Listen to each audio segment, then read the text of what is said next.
भगवान श्री कृष्ण के द्वारा महाभारत युद्ध के दौरान पांडव पुत्र अर्जुन से कहा था कि जब जब धरती पर अत्याचार और पाप बढ़ जाता है, धर्म की ग्लानि होने लगती है, तब तब मैं धरती पर अवतार लेता हूँ। यदा यदा हि धर्मस्य ग्लानिर्भवति भारत अभ्युत्थानं धर्मस्य तदात्मानं सृजाम्यहम् परित्राणाय साधूनां विनाशाय च दुष्कृतां धर्म संस्थापनार्थाय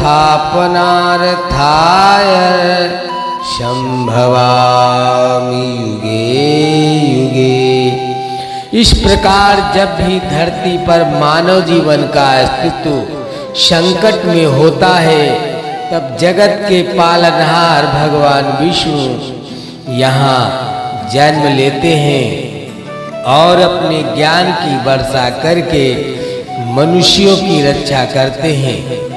ऐसे में यदि हम भगवान श्री कृष्ण द्वारा बताए गए अनमोल विचारों को अपने आचरण में उतार लेते हैं, तो अवश्य ही जीवन में आने वाली परेशानियों से छुटकारा पा सकते हैं।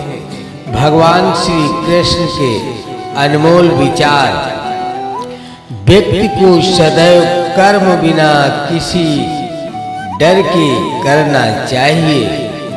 जहाँ व्यक्ति को अमीर बनने के लिए एक एक क्षण संग्रहित करना पड़ता है, तो वहीं अमर होने के लिए उसे कण कण बांटना होता है।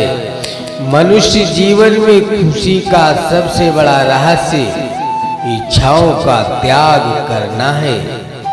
अशांत मन को नियंत्रित करना कठिन होता है, लेकिन उसे प्रयास करके शांत किया जा सकता है।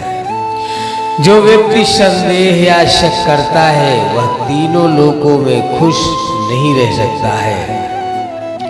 यदि किसी व्यक्ति के मन में किसी के प्रति विश्वास नहीं है, तो वहाँ प्रेम भी नहीं ठहर सकता है। मनुष्य को अपने आवश्यक कार्य सदैव करते रहना चाहिए, क्योंकि वास्तविकता में कार्य करना निष्क्रियता से कहीं अधिक श्रेष्ठ होता है। जो व्यक्ति बुद्धिमान है और समाज के लिए कार्य करना चाहता है, उसे बिना आसक्ति के कार्य को निष्पादित करना चाहिए। जो व्यक्ति अपने कर्मों में आनंद की अनुभूति प्राप्त कर लेता है, वह जीवन में पूर्णता की प्राप्ति कर लेता है। मनुष्य के अपने लोगों की परख कठिन परिस्थितियों में की जाती है। उसी दौरान उसे शांत होने के लिए ज्ञात होता है कि कौन उसका अपना है और कौन पराया।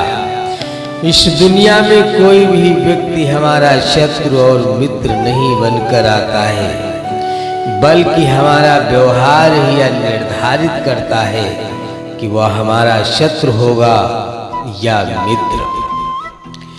जब आप किसी अच्छे इंसान के साथ विश्वासघात करते हैं या उसे धोखा देते हैं, तो यह हीरे का त्याग करके पत्थर को अपनाने जैसा कार्य करते हैं।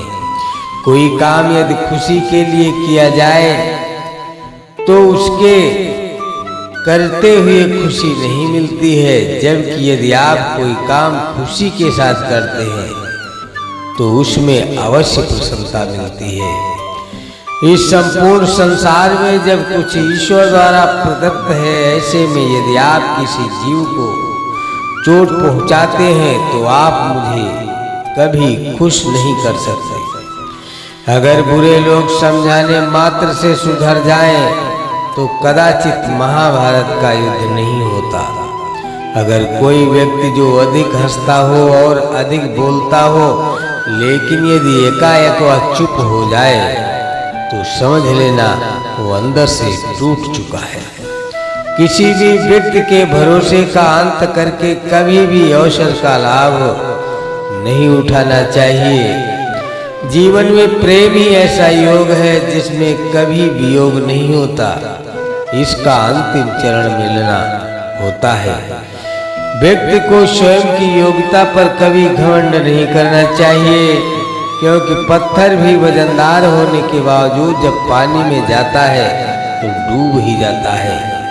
ईश्वर अगर किसी मनुष्य को उसके भाग्य से मिलवाने में काफी इंतजार करवाते हैं तो समझ लेना कि उस व्यक्ति को उससे अधिक मिलने वाला है जितना कि उसने ईश्वर से मांगा है। जीवन न भविष्य है और न भूतकाल, जीवन तो केवल इसी पल की कहानी है जो आप अभी जी रहे हो। आपके भाग्य में विधाता ने जो लिखा है उसे स्वयं में नहीं बदल सकता हूँ। अगर ऐसा होता तो मैं राधा से प्रेम करता था, लेकिन मुझे मीरा ने चाहा और मैंने रुक्मिणी से विवाह किया। जब कोई व्यक्ति क्रोध में होता है तो उसके मन में भ्रम बस जाता है और बुद्धि का क्षय हो जाता है। अपने हिस्से की मेहनत किए बिना फल की प्राप्ति करने वाले लोग चोर कहलाते हैं। जो मनुष्य आपकी भावनाओं की कद्र नहीं करता है उसके साथ रहने से बेहतर है कि आप अकेले ही चले। जो मनुष्य जरूरत से ज्यादा सीधा होता है उसका विनाश सबसे पहले होता है, क्योंकि जंगल में सीधे पेड़ पहले ही काटे जाते हैं। मनुष्य योनि में जन्म लेने वाले लोगों का जीवन इस महाभारत में स्वयं ही श्री कृष्ण जैसा सारथी और अर्जुन जैसा महारथी बनना पड़ता है। जिन लोगों की किस्मत अच्छी होती है वह बुरा होने पर ईश्वर को दोष देते हैं, और जिनकी किस्मत सदैव ही खराब रहती है वो थोड़ा सा भी अच्छा हो जाने पर ईश्वर को धन्यवाद देते हैं। किसी को मुंह से बोलकर क्षमा कर देना आसान है, लेकिन उस दिन से माफ करना आसान नहीं होता।